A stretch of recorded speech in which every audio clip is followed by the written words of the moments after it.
अब आप लोगों को मैं इस विषय के सबसे जरूरी भाग को बताने जा रहा हूं, जो काम और काम के वास्तविक आनंद के बारे में समझने में मदद करेगा।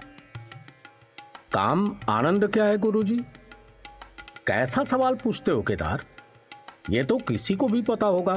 काम आनंद स्त्री पुरुष के संबंधों को कहते हैं। मैंने सही कहा ना गुरुजी? नहीं विजय, आनंद का अर्थ सिर्फ स्त्री पुरुष के शारीरिक आकर्षण या संबंध नहीं है। इसके अलावा और है ही क्या काम से जुड़े संबंध में? तभी तो इसके विषय में चर्चा करना पाप तक समझा जाता है। हमारे धर्म में क्या यह सही है?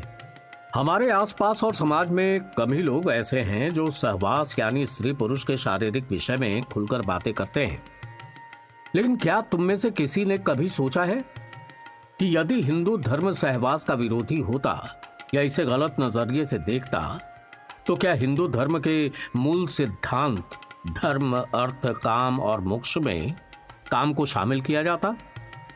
सोचो, क्या खजुराहो के मंदिर बनते या फिर आचार्य वात्सायन काम सूत्र जैसे ग्रंथों की रचना करते? अगर नहीं, तो आज हम क्यों सहवास जैसे महत्वपूर्ण विषय पर बात करने से डरते हैं? हिंदू प्राचीन नियमों के अनुसार सहवास से वंश वृद्धि, मित्रता, सुख, मानसिक रूप से परिपक्वता, दीर्घायु, शारीरिक और मानसिक स्वास्थ्य सुख की प्राप्ति हासिल की जा सकती है। अगर ये इतना जरूरी और आनंद है तो इतनी गोपनीयता की? आज की युवा पीढ़ी सिर्फ आनंद के लिए एक दूसरे से संबंध स्थापित करते हैं, जबकि वो ये नहीं जानते कि आनंद सिर्फ मनोरंजन का माध्यम है। पति और पत्नी के बीच सहवास रिश्तों को मजबूत बनाए रखने का एक आधार होता है, बशर्ते कि उसमें प्रेम हो, काम वासना नहीं। इसलिए ये जरूरी हो जाता है कि आज की युवा पीढ़ी को सहवास के प्राचीन नियमों के बारे में जानना चाहिए, ताकि उनके रिश्ते आपस में अधिक मजबूत हो सके और उन्हें एक संस्कारवान संतान की प्राप्ति हो सके। आज मैं तुम्हें हिंदू धर्म शास्त्रों में सहवास के वे कौन से नियम हैं जिन्हें जानकर लाभ उठाया जा सकता है और दाम्पत्य सुख को और अधिक बढ़ाया जा सकता है, इसके संबंध में फैले गलत धारणा को दूर करता हूं। जैसे कि मैंने बताया कि हिंदू धर्म के मूल सिद्धांत धर्म, अर्थ, काम और मोक्ष है। इसमें पहला लक्ष्य काम है। इसे सीधे शब्दों में कहें तो काम आनंद है और ये मन और भौतिक शरीर की इच्छाओं को काबू करता है। ये जुनून और भावना के लिए मानवीय इच्छा है। दूसरे शब्दों में प्रेम करना ठीक है, आकर्षण और इच्छा का अनुभव करना ठीक है।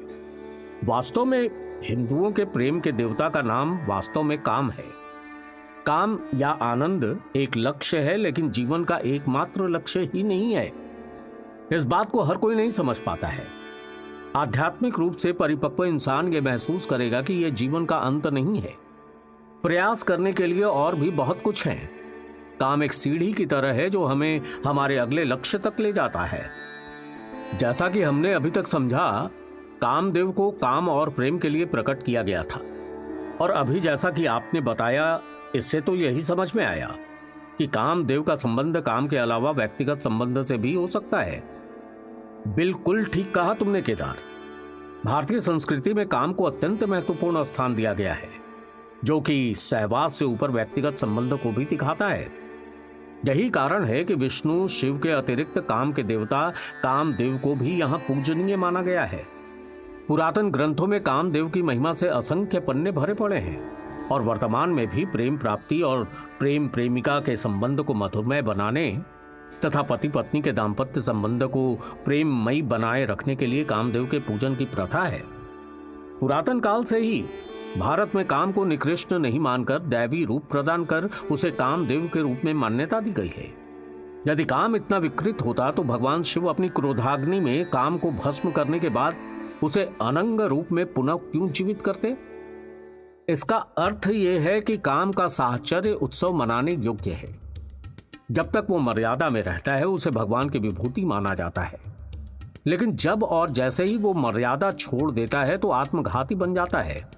शिव का तीसरा नेत्र उसे भस्म कर देता है। भगवान शिव द्वारा किया गया काम संहार मनुष्य को यही शिक्षा देता है, समझाता है।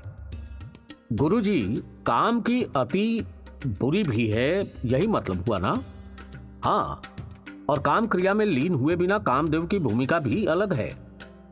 कामदेव रति की पूजा अर्चना से पति पत्नी के बीच कभी कोई मतभेद नहीं होता और दोनों के बीच उत्तम शारीरिक संबंध पैदा होते हैं, जो कि एक खुशहाल दाम्पत्य जीवन के लिए अति आवश्यक भी है।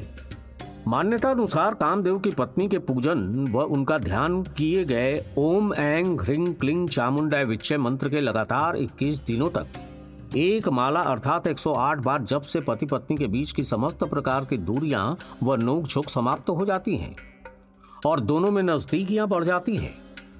कामदेव देवी रति और काम क्रिया का जितना वर्णन अभी सुना और उनके पूजा पाठ का जो भी जिक्र हुआ, उसे सुनकर हमें हैरानी हो रही है।